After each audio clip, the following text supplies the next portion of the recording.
There comes a moment in many people's lives when something begins to feel different. The life that once made sense suddenly feels misaligned.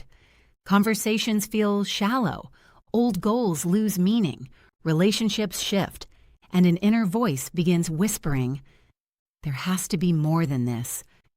If you felt this, you may not be lost. You may be awakening. A spiritual awakening is not about religion. It is not about becoming perfect. And it is not about escaping reality. A spiritual awakening is the moment you begin remembering who you truly are beneath conditioning, trauma, expectations, and survival patterns. It is not the becoming of someone new. It is the uncovering of someone ancient within you. Most people imagine awakening as peaceful, blissful, or enlightened. But the truth is, spiritual awakening often begins as disruption. It can look like anxiety, like grief without explanation, like questioning everything you once believed. Because awakening starts when the identity built for survival can no longer contain your authentic self. Your nervous system begins noticing what your soul has always known. You were not meant to live disconnected from yourself. Awakening usually begins with a catalyst. Sometimes it is heartbreak, loss, burnout, illness, a relationship ending, or even a sudden moment of clarity where you realize, I cannot keep living like this. What's happening is not failure. It is awareness expanding. You begin seeing patterns you once normalized. You notice emotional wounds guiding your choices. You recognize how childhood experiences shaped your relationships.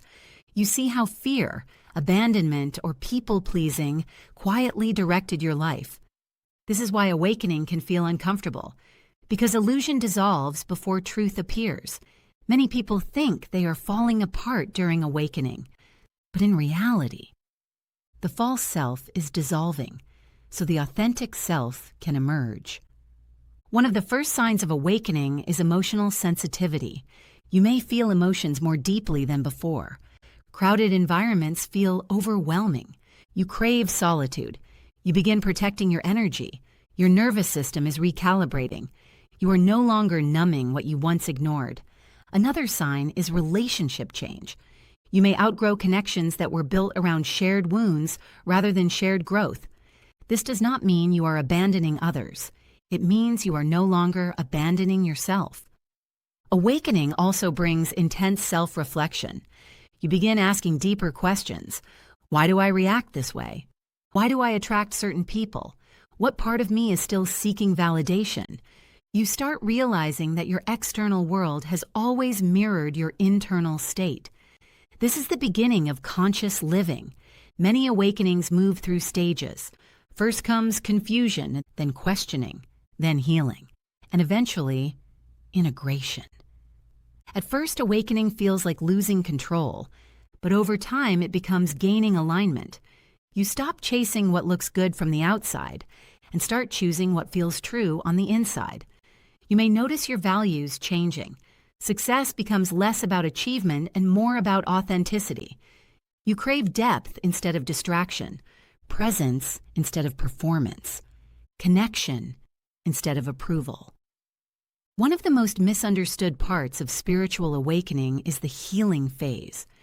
Healing is not always peaceful. It involves feeling emotions that were once suppressed, grieving versions of yourself you had to become to survive, facing fears you avoided, and learning to sit with discomfort instead of escaping it.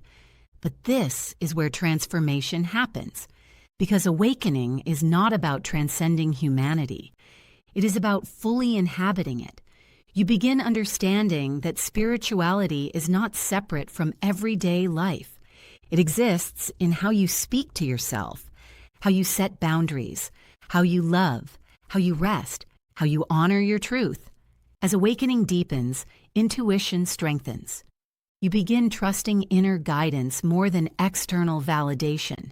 You notice synchronicities, moments that feel guided, doors closing that once defined you, and new paths appearing that feel strangely familiar.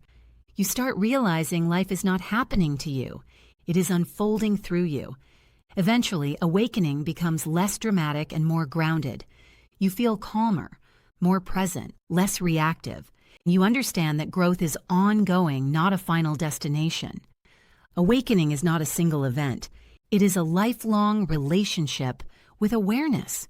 And perhaps the most important truth is this: a spiritual awakening does not make you better than others. It makes you more honest with yourself, more compassionate, more conscious of how your inner world shapes your outer reality.